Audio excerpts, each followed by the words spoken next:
would know it. So unless we hit a boat or a boat dock, we're probably in pretty good shape out here today.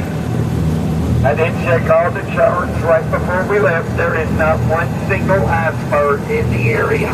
So we are not going down by an iceberg today, I promise you.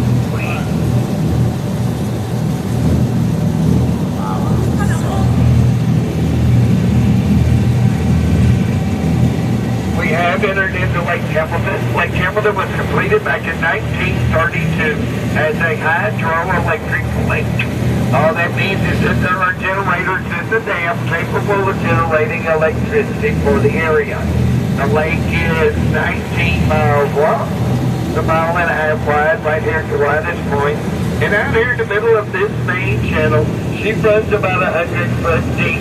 Now, the main reason the lake runs about 100 foot deep out here in the middle is that's where the Ouachita River runs. The Ouachita River forms all three lakes. Lake Ouachita, Lake Templeton, and Lake Catherine are all formed by the Ouachita River. And the river runs right down through the middle here, goes south here. And if we would have kept going straight instead of turning under the bridge, went down there about 3 miles, we would come, or went down there about 16 miles, we would come to Lake Ouachita. Lake Ouachita is the largest of the three lakes in the area, and it covers about 45,000 acres. Lake Templeton is not only middle in location, but it's middle in size, and it covers about 16,000 acres. Now, if we kept going straight like we're going right now, went down there about 3 miles, we would come to Lake Catherine. Lake Catherine is the smallest of the three lakes in the area, and it covers about 5,400 acres. But the main difference between Lake Ouachita and Lake Hamilton is there are no houses built on the shoreline of Lake Ouachita. So coincidentally, Lake Ouachita has been voted the cleanest public lake in the country for the last 3 years. Main reason? No houses on the shoreline. Speaking of houses here on the shoreline, there are celebrities that own property here on the lake. Do not know where any of that property is for sure. Mainly because they tell me as a duck driver, if I knew where that property was, then I would pull you guys right up to the boat docks and point it out. Now, does that even sound like something I would do? Yes. Sure I would. But the reason that celebrities buy property here on the lake is simple. 85% of the property around the lake are gated communities. So you had to go through a security gate to get out here to where the properties are. So the celebrities can come in, go through the gate into their property and be pretty well unnoticed. There's a group of people hired by the Chamber of Commerce that will stock their house with food and drink for them.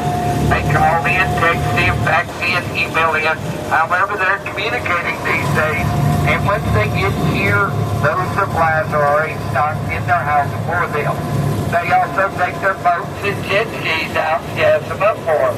So once the celebrities get here, they do not have to go to the gas stations or the marinas. They do not have to go to the grocery stores or the restaurants. That would be someplace they would be recognized. But they can come out here and play on the lake all day long. Because unless they pull their boat right up next to you, they're just somebody else in a boat. They're going to wave at you. You're going to wave at them. They're going to be gone. We do know that Robert Duvall, Clint Eastwood, Sylvester Stallone, Dolly Parton, Ozzy and Sharon, well, Sharon Osbourne. Ozzy left us a couple of months ago. Even Lil Wayne and Justin Timberlake own property here on the lake. There's a restaurant in the area. It is now a private residence. A gentleman bought the property, changed it from a restaurant into his private home. But at one time, that was the most expensive restaurant in the area. Now, that the young lady that owns the property today is the chief executive officer of the Maybelline Cosmetics Company, the gangster, Al Capone and his buddies. Do you think they bought it in their name? Hell no. Because that's what they were trying to do. Hide the properties out here on the lake from the government. Now, I did a ton of research, and true enough, that was the most exclusive restaurant in the area, like we always did. What do you think we found out its twin sister was? That was how big the log is that you start with to make a toothpick. I just wonder. I wonder how they get the M in the middle of all the M&Ms without breaking the candy coating. I just wonder. I just wonder. Over here to your left is the Hamilton House. The Hamilton House is the beautiful 13-bedroom house you see out here on top of St. John's Island. The house was completed back in the late 1930s by Mr. Van Lyles. Mr. Van Lyles built the house out here on River, but here we go. We're going to try it anyway. I did find out that the gangsters had several restaurants out here on the lake. They had several bars, some speakeasies, even a couple of dance clubs out here on the lake. I did some research on the dance clubs. I didn't find a lot of information other than they were about the size of a high school gymnasium.